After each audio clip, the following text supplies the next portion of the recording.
So Sam put together a little, 3 to 5 minute short film that is what we're doing right now. And it starts with some kids in an inner city location like you can see behind me here.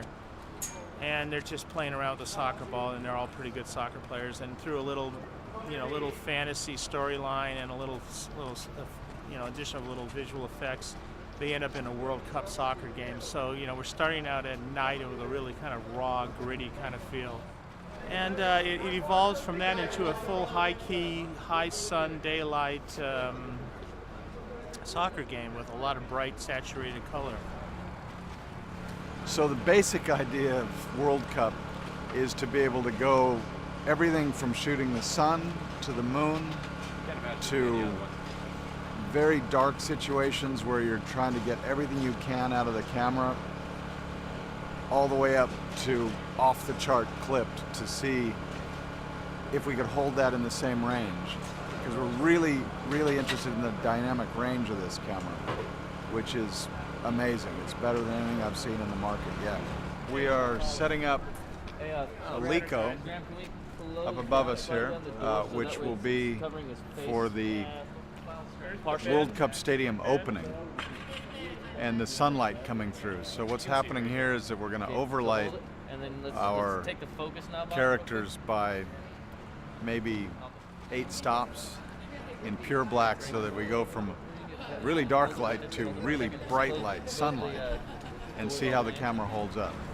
It's crazy how low light sensitive it is tonight. I mean, we're using pocket pars and 1.2s and some really small lights, and we're lighting up the underneath of this bridge, and there's just some stunning images that are coming from this camera.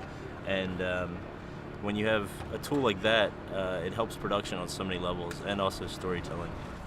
After our first flight of 5 minutes, you couldn't get a better designed camera for Steadicam. It's perfectly sat down my sled. It needs no balance, it's just perfect. Weight, I have range. I can add up to what I want or take off to what I need. Easy, perfect, visibility. Couldn't get more clarity.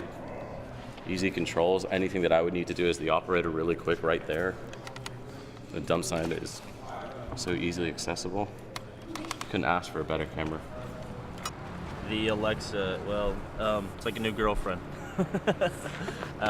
It's been great. I think ARRI's really taken an approach to make a camera that operators are going to be happy to work with. It's super light, and overall the functionality is designed for a lot of handheld use, and overall the ergonomics of where all the buttons are, the functionality of it.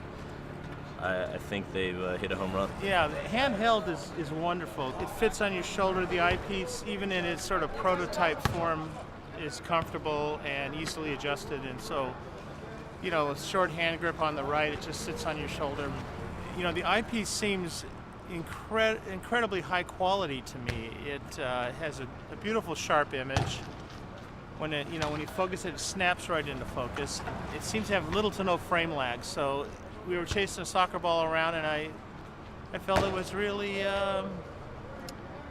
working well. I mean, I had no problems with it all. We're shooting with ARRI Master Primes, the elite prime lenses out there in my mind. The lighting, we were using the new ARRI HMI 1800 pars. Beautiful. We didn't use anything bigger than an 1800 par. And pocket pars, these little 300 watt HMIs. Mixed the light throughout. We had every color temperature in the book just to see in the same frame. You've got 5600, very blue, 3200. You've got mercury vapors. We've got, fluorescent. We've got every color around out here.